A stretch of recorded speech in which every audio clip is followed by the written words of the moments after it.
वो अच्छे फॉलोअर्स वाले सोशल मीडिया इन्फ्लुएंसर्स के पास जाती हैं और कहती हैं कि आप हमारे लिए ये वीडियो बनाइए, आप हमारे लिए ये रील बनाइए जिसमें आप हमारे प्रोडक्ट की तारीफ करें और इसके बदले में इतना पैसा लीजिए। तो योगी सरकार को क्या लगा, जब ये सारे प्राइवेट कंपनियों के प्रोडक्ट को प्रमोट कर रहे हैं पैसा लेकर, तो ये हमें भी प्रमोट कर सकते हैं, तो हमें भी इसका फायदा उठाना चाहिए। जैसे पैसा कंपनियां दे रही हैं वैसे हम भी दे सकते हैं, जबकि प्राइवेट कंपनियां तो एक असाइनमेंट के बदले पैसा देती है कि आपने एक असाइनमेंट किया उसके बदले एक आपको एक बार हो जाएगी। लेकिन यहाँ योगी आदित्यनाथ की जो सरकार है वो तो आपको पूरे साल का एम्प्लॉयमेंट दे रही है, आपकी तनख्वाह बांध रही है, आपको कह रही है कि हर महीने आप इतना पैसा ले जाइए और बदले में हम आपको बताएंगे कि आपको कितने वीडियोस बनाने हैं और उन वीडियोस में क्या कहना है। भारत में सोशल मीडिया का इस्तेमाल करने वाले 60% लोग सोशल मीडिया इन्फ्लुएंसर और कंटेंट क्रिएटर्स के वीडियो पर आंख बंद करके विश्वास कर लेते हैं और हमारे देश में आजकल 49% खरीदारी उन सामानों की हो रही है जिन्हें सोशल मीडिया इन्फ्लुएंसर्स अपने वीडियोस और पोस्ट में प्रमोट करते हैं। और सोचिए जब लोग इन इन्फ्लुएंसर्स के कहने पर ये सारे प्रोडक्ट खरीद लेते हैं, तो जब यही इन्फ्लुएंसर्स योगी सरकार की योजनाओं की तारीफ करने लगेंगे, सरकार की उपलब्धियों के बारे में आपको बताने लगेंगे, तो लोगों का इनकी बातों पर कितना गहरा असर होगा और चुनाव में इससे सरकार को हो सकता है बड़ी मदद भी मिल जाए। ये ठीक वैसा ही है जैसे एक धर्मगुरु के लाखों अनुयायी होते हैं और वो धर्मगुरु चुनाव में जिस पार्टी या जिस विचारधारा का समर्थन करता है उसके अनुयायी भी चुनाव में उसी पार्टी को वोट दे देते हैं। भारत में सोशल मीडिया इन्फ्लुएंसर्स और कंटेंट क्रिएटर्स को 4 श्रेणियों में बांटा गया है, जिनमें पहली श्रेणी एलीट इन्फ्लुएंसर्स की है, जिनके सभी सोशल मीडिया प्लेटफॉर्म्स पर 1 करोड़ से ज्यादा फॉलोअर्स हैं और ऐसे एलीट इन्फ्लुएंसर्स की संख्या हमारे देश में सिर्फ 300 है। सिर्फ 300 लोग ऐसे हैं जिनके 1 करोड़ से ज्यादा फॉलोअर्स हैं। दूसरी श्रेणी है मेगा इन्फ्लुएंसर्स, जिनके फॉलोअर्स की संख्या 10 लाख से 1 करोड़ के बीच। हमारे देश में अभी ऐसे 21,000 इन्फ्लुएंसर्स हैं। तीसरी श्रेणी है मैक्रो इन्फ्लुएंसर्स की, जिनके फॉलोअर्स की संख्या 1 लाख से 10 लाख के बीच है और हमारे देश में अभी ऐसे 5 से 6 लाख इन्फ्लुएंसर्स हैं। चौथी श्रेणी है माइक्रो इन्फ्लुएंसर्स की, जिनके 10,000 से 1 लाख फॉलोअर्स हैं और अभी इनकी संख्या है 25 से 30 लाख। और यही वजह है कि योगी सरकार ने इन्फ्लुएंसर्स के साथ ये गठबंधन करने की ऐसी नीति बनाई है जो क्रांतिकारी साबित हो सकती है और इसे आप ब्रिटेन के एक उदाहरण से समझ सकते हैं। ब्रिटेन के लिए ऐसे सभी शरणार्थी एक बड़ी गंभीर समस्या बन चुके हैं जो डंकी रूट के जरिए गैर कानूनी तरीके से ब्रिटेन में आ जाते हैं और ब्रिटेन की सरकार ने शरणार्थियों को रोकने पर सैकड़ों करोड़ रुपए खर्च किए। वो चाहते हैं कि बाहर से शरणार्थी ना आए, लेकिन ये रुकने का नाम नहीं और खासतौर पर जो गरीब थे वहां से बहुत सारे लोग गैर कानूनी तरीके से ब्रिटेन जैसे देशों में पहुंचे, लेकिन ब्रिटेन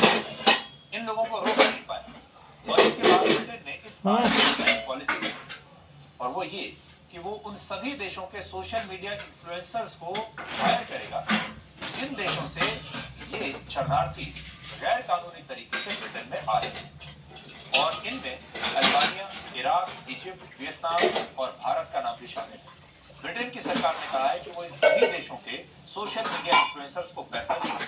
और उनसे ऐसे वीडियोस बनवाएगी जिनमें ये लोग अपने देश के लोगों को ये बताएंगे कि उन्हें गैर कानूनी तरीके से ब्रिटेन क्यों नहीं आना चाहिए और ब्रिटेन की सरकार को लगता है कि ये फॉर्मूला इस समस्या को रोकने में कामयाब रहेगा, क्योंकि जब ये सोशल मीडिया इन्फ्लुएंसर्स अपने देश की जनता को ये बताते हैं उनके लिए कौन सी चीज खतरनाक हो सकती है तो लोग उसे मान। और ये ब्रिटेन में कोविड के समय भी हो चुका है। कोविड काल में जब ब्रिटेन में इस वायरस से बहुत सारे लोगों की मौत हो रही और लोगों को ऐसा लगने लगा था कि उनकी सरकार कुछ खास नहीं कर रही है, ब्रिटेन की सरकार ने अपने देश के कंटेंट क्रिएटर्स और इन्फ्लुएंसर्स को पैसा देकर वीडियो बनवाए और इन वीडियोस को देखने के बाद वो लोग भी कोविड के खिलाफ सरकार के रेस्पॉन्स से संतुष्ट हो गए जो पहले सरकार से नाराज रहते थे। यानी इस डिजिटल युग में सोशल मीडिया इन्फ्लुएंसर्स का समाज पर ऐसा प्रभाव है कि सरकारों से लेकर बड़ी बड़ी कंपनियां लोगों को अपने प्रोडक्ट्स बेचने के लिए उनकी मदद ले रही है और भारत की राजनीति में ये प्रयोग उत्तर प्रदेश से पहले एक बार राजस्थान में भी हो चुका है। पिछले साल राजस्थान में विधानसभा के चुनाव से पहले पूर्व मुख्यमंत्री अशोक गहलोत ने कहा था कि जो यूट्यूबर्स और इन्फ्लुएंसर्स उनकी सरकार की उपलब्धियों के बारे में सोशल मीडिया पर जनता को बताएंगे, उन्हें सरकार हर महीने अधिकतम 5 लाख रुपए देगी। और उस समय कई इन्फ्लुएंसर्स ने ऐसा किया भी,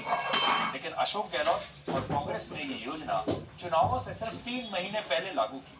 जिससे उन्हें इस योजना का कोई फायदा नहीं मिल पाया, क्योंकि ऐसी योजनाओं को काम करने में समय लगता है। और राजस्थान के विधानसभा चुनाव में कांग्रेस तब हार गई। लेकिन उत्तर प्रदेश में अभी अगला चुनाव वर्ष 2027 में होगा और योगी आदित्यनाथ इन चुनावों से 3 साल पहले ही इस योजना को ले आए हैं, जो बहुत बड़ा गेम चेंजर साबित हो सकती है। और जो लोग योगी आदित्यनाथ को सिर्फ एक साधु या सख्त प्रशासक मानते हैं, उन्हें सिर्फ एक योगी मानते हैं, आज वो इस योजना से ये समझ पाएंगे कि योगी आदित्यनाथ सोशल मीडिया और टेक्नोलॉजी की ताकत को भी बहुत अच्छी तरह से समझते हैं। और उन्होंने ऐसी नीति अपनाई है कि हो सकता है आने वाले समय में आपको सोशल मीडिया पर सिर्फ योगी के बारे में ही सारा कंटेंट दिखाई दे, क्योंकि योगी सरकार इसके लिए कंटेंट क्रिएटर्स को पैसा दे। और हमारे देश में युवा जिनके कुछ अच्छे फॉलोअर्स होंगे, वो इसे अपना एक एम्प्लॉयमेंट स्कीम के तौर पर अपना लेंगे। और इसी प्रस्तावित नीति में एक प्रावधान ये भी है कि अगर किसी सोशल मीडिया प्लेटफॉर्म पर आपत्तिजनक, अभद्र, अश्लील और राष्ट्र विरोधी कंटेंट पोस्ट किया जाता है, तो ऐसे मामले में सरकार उस सोशल मीडिया प्लेटफॉर्म या इन्फ्लुएंसर्स के खिलाफ कड़ी कार्रवाई करेगी। उत्तर प्रदेश की सरकार नवाचारों के साथ चलती है। जिस तरह का समाज में परिवर्तन हो रहा है, उसको ध्यान रखती है। उत्तर प्रदेश में सोशल मीडिया को लेकर के एक न्यू मीडिया पॉलिसी लेकर के हम आए। न्यू मीडिया पॉलिसी में जो कोई भी अच्छा कर रहे हैं, निश्चित तौर पर सरकार उनको विज्ञापन देकर के रोजगार के नए अवसर सृजित करने का काम करेगी। कोई अगर ऐसा कार्य करे